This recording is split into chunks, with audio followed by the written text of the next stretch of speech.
Hello, everyone. This is Masako Ganaha. And today I have a wonderful guest who is the expert in investigative research regarding the World Health Organization and UN global totalitarianism.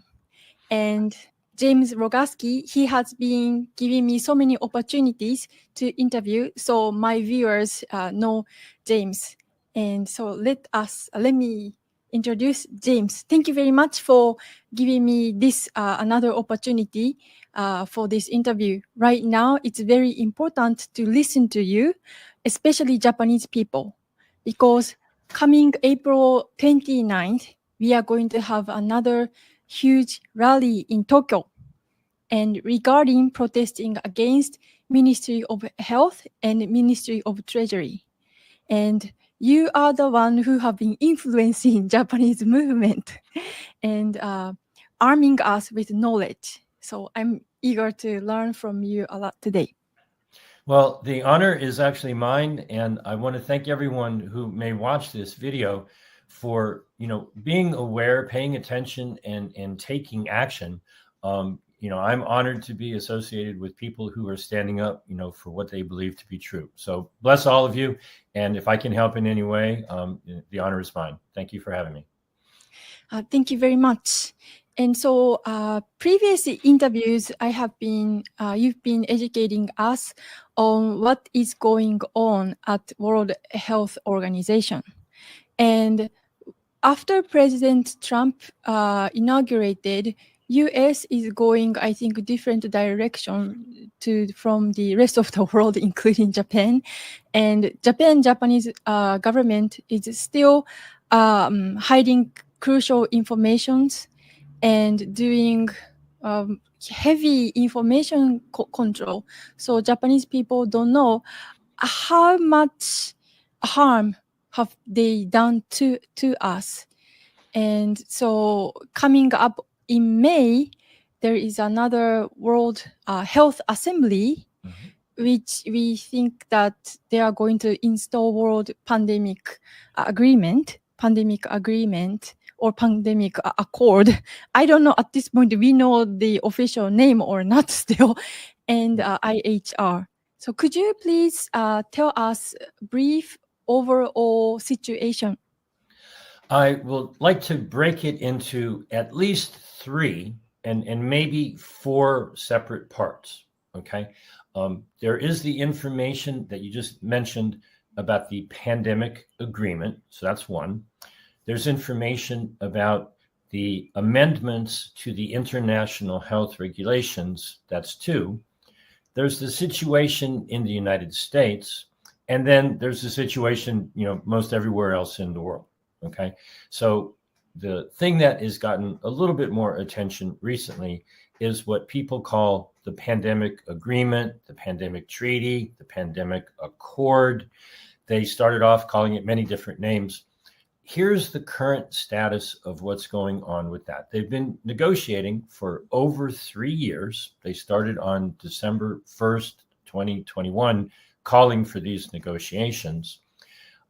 Recently, the negotiators got to the point where the text of the document that they've been negotiating is completely highlighted in green highlights, meaning they've pretty much agreed to the text.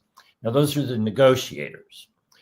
The text itself is a little bit still in need of editing and cleaning up. So they have not really presented the final version for the delegates to consider when they meet at the World Health Assembly in Geneva in May.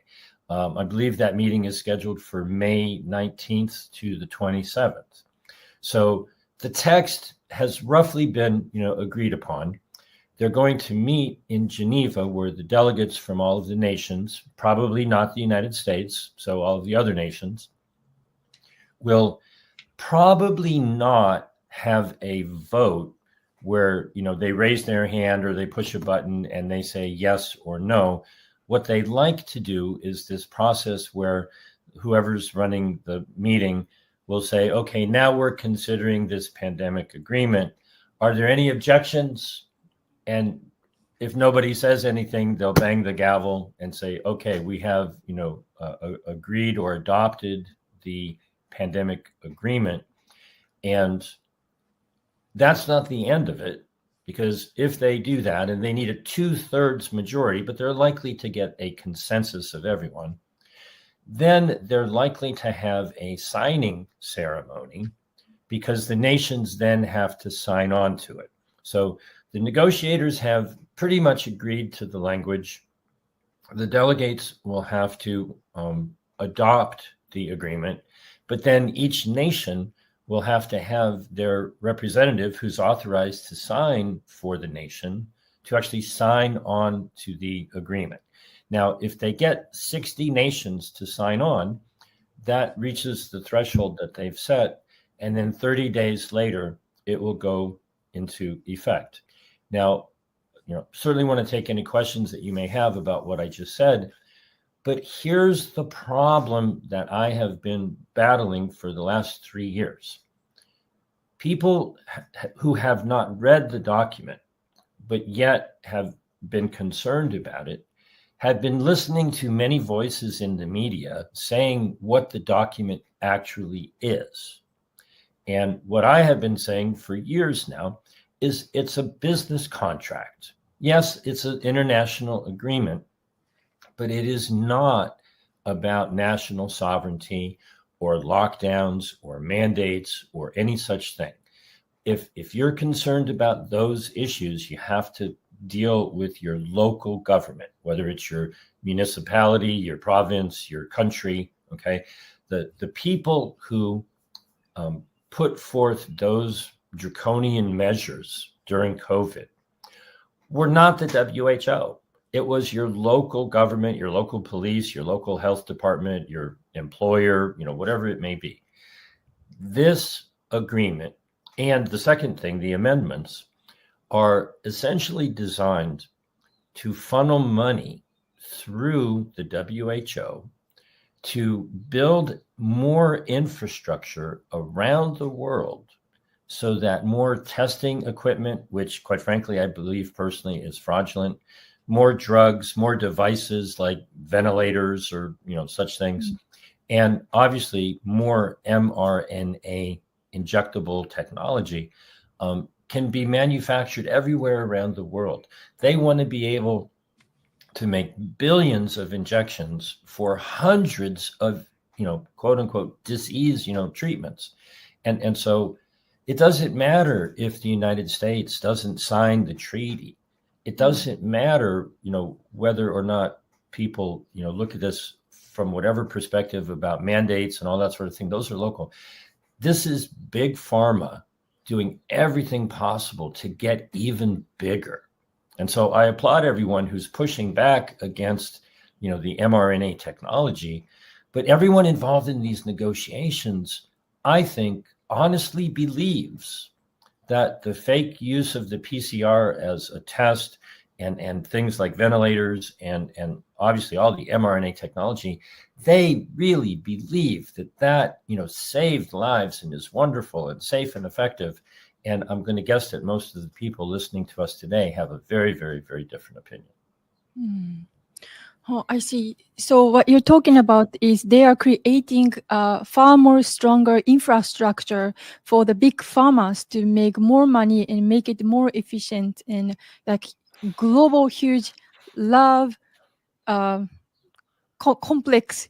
Mm-hmm. There is a word military industrial complex, but you add pharma, right? And the military is certainly involved in these operations, Operation Warp Speed in the United States and so forth.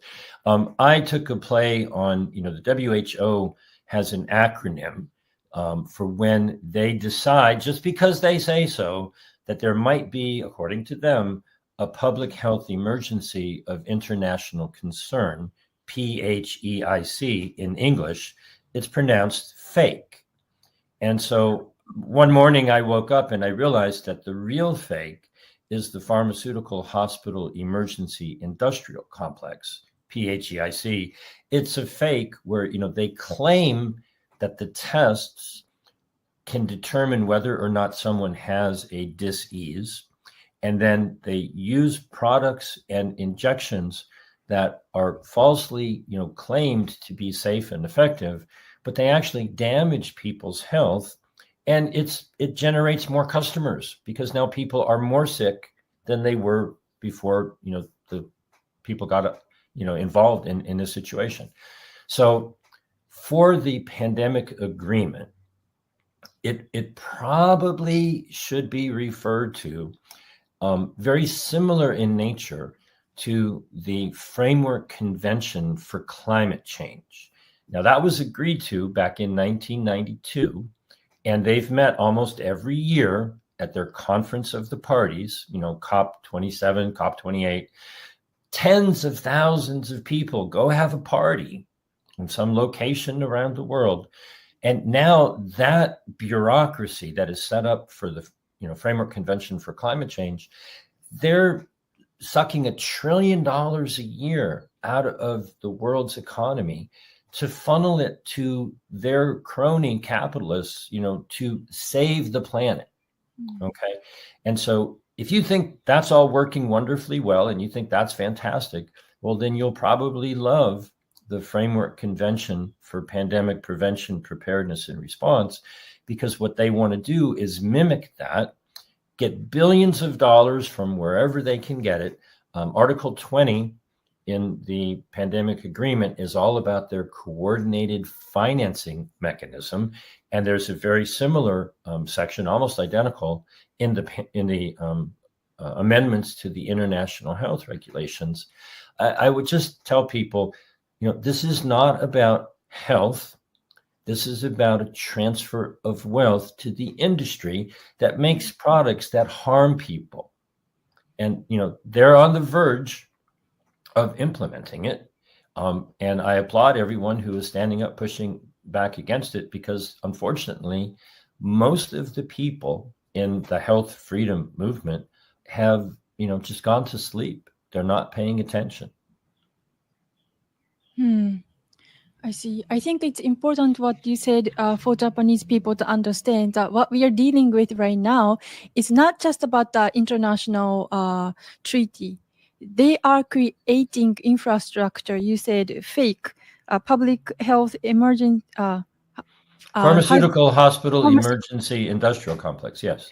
Now, nations like Japan have, a certain level of wealth, and you have the infrastructure, you have the, level 4 biolabs that, they're studying things like Ebola and all that sort of stuff. What this agreement was designed to do was to take money from wealthy nations and build the infrastructure in poorer nations. One of the goals of this negotiation and one of the articles that's in the agreement is to have the geographical distribution of the means of production. They want manufacturing capacity all over the world. They want distribution networks. They want to be able to share pathogens so that they can turn them into profitable products. Part of what they're doing is nations like the United States and Japan and Europe and the UK and Australia have infrastructure that is always looking for pathogens, in poultry farms or dairy farms or wastewater treatment or in the hospital or whatever. And they're bringing these pathogens into laboratories to study how they can make products to profit from them. They refer to them as pathogens with pandemic potential. Well, I think they should be referred to as pathogens with pandemic profiteering potential, because that's what this is really all about. And so what they're setting up, I don't mean to be a fearmonger about this. I always try to, get people to remain calm and think about these things very clearly. But what I think is going to be going on is a biological weapons arms race.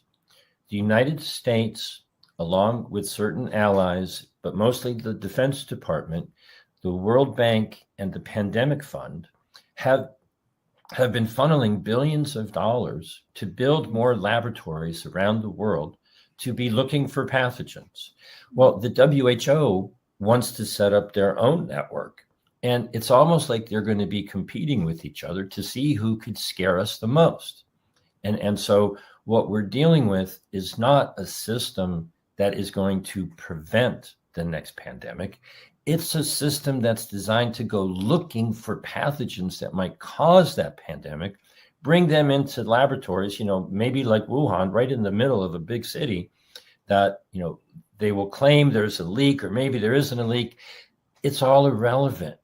If they can scare people into believing that there's a problem and then use a test fraudulently to try to convince people that, oh, the problem is, everywhere, then they can get their poisons, either drugs or injections, into the people who are afraid. Now you've really created the true pandemic, which are the drugs and the jabs that the pharmaceutical industry, inflicts upon people. And so this is just an expansion of big pharma around the world using money from wealthy nations to get poor nations to do what the wealthy nations are already doing. Oh. Those globalists like to use the term shaping the world or reshaping the world. They say what they are doing. This is not just me pointing out, so many people pointing out, and it's the reshaping or shaping the world for creating mechanism to make us in fear and lay thick, even more thicker control mechanism. Absolutely. And so along those lines, I said there were 4 things we wanted to talk about. So I'm going to try to go through the remaining 3 very quickly. Back on June 1st of 2024, the 77th World Health Assembly adopted amendments to the international health regulations. Now, it took them until September 19th to translate the amendments to the international health regulations.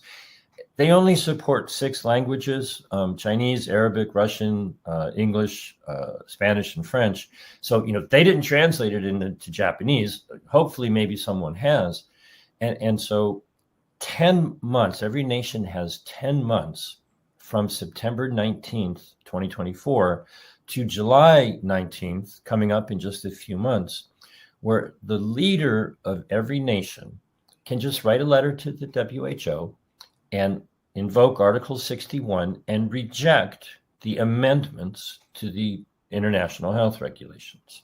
Now, most people are unaware that this is even, currently a situation. To go to the third thing that I mentioned, the United States, yes, the Trump administration has started the year-long process to get us out of the WHO. They have said they're not going to, give them any more funding, but they haven't said a word, not one word, about the amendments to the international health regulations, or for that matter, the international health regulations all by themselves. It's a separate agreement. And I have not heard anyone say, oh, yes, the United States is leaving that agreement. So while on one hand, everybody thinks, oh, we're getting out. Well, we're not really getting out. We're still in. Okay. And in terms of the whole rest of the world, the United States is busy doing this already. As I mentioned before, the Defense Department back in 2022 allocated $5 billion over 5 years for their global health security agenda. So, our work is going forward, looking for pathogens to scare people with. And even if the United States does not sign on to the pandemic agreement, all of the pharmaceutical companies can certainly participate. And, there's nobody has said a word about, the United States is going to make the drug companies not participate in the pandemic agreement. They most certainly will.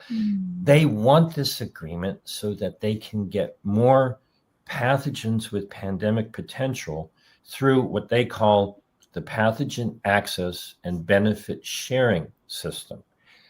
If more pathogens come in and more drugs and jabs are made, there's more stockpiling in the warehouses for the potential that maybe there's going to be an outbreak in the future. Well, whether or not there's a pandemic, they want the contracts to make the products that go into the stockpile. And, 5 years later, those products expire, so they have to make them all over again. If there isn't a problem, if there is an outbreak and people take them out of storage and implement them, well, then they get to replenish them and they make more money. It doesn't matter. They don't even need to declare an emergency. They just need to create the fear. Oh, this might be a problem. We need to be prepared. Here's your contract. And so when you realize that this is just a corrupt business deal, that it's really fascism, it's government working hand in hand with, the military and foundations and corporations to funnel money to a certain group of people that profit from your suffering. And so I applaud everybody who is, protesting against this. Bless you. And, I wish you all the best. We're in a very difficult situation. And unfortunately, many people are not paying attention. So the fact that you are paying attention and active, bless you. I thank you very much. Oh, no, thank you very much. Yes. So I think you draw the picture for us to see that, like I said, this is not just a treaty, but they are creating this new. I think that, this is the new world order, right? By using this our fear to create the direction of the world that they benefit from, and financially, of course. And I want to ask you about regarding this. You mentioned that military, they are also doing this. And last night, I was watching very interesting interview by Dr. Jane Ruby with Sasha Ladopova. I think she talked with you, right? I think I saw the article on your Substack too. And she's used to be a pharmaceutical executive, and she's a highly knowledgeable expert on those biological weapons and history. And they were talking about chemtrail. And by explaining the situation, Sasha was mentioning that the chemtrail that's happening in Florida right now, Dr. Ruby found a sample, and Mike Adams, a health ranger, he analyzed the sample, and they identified the components, what's inside this, what's accumulated from the spray. And Sasha said she noticed that those chemicals contains same chemical as U.S. Army uses for biological warfare program, and such as zinc cadmium. So what I was gonna ask you is that, so this chemtrail stuff and injection and those creating infrastructure, those are all connected in, it's a part of act of military act. How do you think? What do you think about those relations? To try to summarize a very complicated set of laws and rules, you can go all the way back to the Roman Empire. Okay, the definition of a dictator is when there's an emergency. Back in ancient Rome, they would pick someone from the community who was respected, and if they had a problem, if they had an emergency, they would put that person in charge, and they would dictate orders. You do this, and you do this, and you do this. And that's essentially the definition of a dictator, is it's someone who is given authority in the time of an emergency. And so what I'm working at with Sasha, and I'm actually going to be interviewed with Dr. Jane Ruby tomorrow, is what has happened in the United States, and very similar things have happened all around the world. COVID was declared really not a health emergency. Yes, they did those declarations too, but it was viewed as a biological weapons attack. And so it was viewed as a Defense Department run operation dealing with national security. And what happens is in our law, and most likely in the law in many nations, if the leadership of the nation says this is a question of national security, if you don't allow us to tell you what to do and control your lives and run roughshod over all of your rights and freedoms, our nation might be destroyed. Okay, and they use that all too often to just do whatever they want to do, and then all of their friends make all kinds of money, and the emergency just keeps going and keeps going and keeps going. And so in our nation, 20 years ago, they slipped in a piece of legislation when nobody was looking. It was actually in a relief bill for Hurricane Katrina victims. They put in something called the PrEP Act. And the PrEP Act essentially says that just because he wants to, whenever he wants to, the Secretary of Health and Human Services can declare that there might maybe potentially be an emergency. Doesn't need any facts, doesn't need any proof or data, or nobody needs to have died. It's just because he says so. And then he determines what people or organizations, pharmaceutical companies, pharmacies, distribution companies, hospitals, doctors, nurses, pharmacists, all that sort of thing. These are covered persons. And if they do what he says and implement the drugs and the vaccines and the devices that he lists that are covered countermeasures to this biological warfare that they're participating in, as long as people do what he says, no one in America can sue them for the damages that those actions might cause.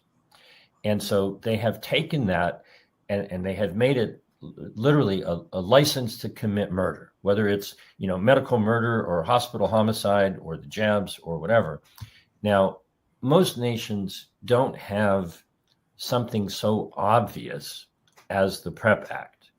They have a law here and a law here and a contract here and a contract there, and it's very difficult to decipher. And Sasha and Debbie Lerman and Catherine Watt have done a great amount of work to put together their COVID dossier to show how, this is a planned cabal of people who put laws in place to make harming people untouchable. You can't sue them for the damages. And this is a very big problem. I'm working very hard. People around the world can certainly help. You can go to repealtheprepact.com, and people around the world can actually sign the petition to get this repealed if you go to repealtheprepact.org. But more importantly, for most people who are paying attention to this video, if you go to rejecttheamendments.com and rejectthetreaty.com, you'll get information that I've put out about the international health regulations and the pandemic agreement. And as always, people are welcome to call me. My number in the United States is 310-619-3055. You can reach me via text message or Signal or Telegram or WhatsApp. I just am proud to be associated with you and all of the people who are standing up. The people in Japan have shown great fortitude, great strength. And, I just want to encourage you to keep going, because if we give up, it's only going to be worse. So pushing back is, absolutely honorable. And I appreciate everyone's effort in that regard. Thank you very much, James. Last one more question, and I would like to conclude because I want many people to watch this video, and so I need to make it short. But in person, I want more hours. So right now in Japan, we have Ebola laboratory, and they have mouse get Ebola and do some kind of, I don't know what they're doing, but experiment. And that laboratory is located in Tokyo. And local residents, the town is called Musashi Murayama. It's kind of like a little bit away from the center, Tokyo downtown. So the local residents complained, and the government decided to move the facility to even more close to the center of Tokyo. And so Japanese people are trying to stop this happening. But what official government statement said was that they do not disclose new location is going to be, because it's going to cause us concern. So why do you think, in your perspective, Japan have this dangerous lab in Tokyo? Let me answer that question in a slightly different way than you might expect. Okay. I made you laugh because we talked about this earlier, and you asked me what I thought about it. And I said, well, that's crazy. Okay. But the whole point of it really is, when you see that government officials are ignoring the clear desires of the people that they are supposed to represent, you have to realize that they are listening to someone else. And so whether it is, people who provide money, people who provide power, whatever it may be, here in the United States, we have thousands upon thousands of corporate lobbyists. Our election system is all based on donors. So, whether it's bribery or threats or whatever it might be, the problem around the world is that our government officials, who are supposed to represent the will of the people, ignore what the people say. And the people are generally very smart and reasonable and, honest and good, but they ignore the people and they listen to someone else. Now, who that someone else will vary from place to place and issue to issue. A lot of people want to point to, these organizations like the WHO or the WEF, but it's really more close to home than that. Why do they want to do that? Because they're listening to someone who is going to benefit in some way, and they're not listening to the people. And you could apply that idea to almost any problem. Our government doesn't listen to us, and maybe it's because we don't scream loudly enough. Now, I'm sure there's going to be a loud, demonstration in Japan, and this is exactly what is needed. People need to come together, stand up, speak up, and very targeted, be very clear. I'm all for absolute, peace and no violence, but you have to let your public servants know that they need to serve your wishes. They need to listen to your direction, and you need to find out who it is they are listening to, because that is really the problem. They're not listening to us. They're listening to moneyed interests that have their ear and influence them more than the people. And, that's what really is the source of the problem, whether you're talking about the WHO or the United Nations or your government or even your local city council or whatever. They make decisions that are based on something other than the will of the people. Yes. Thank you very much for your thought. And yes, I think,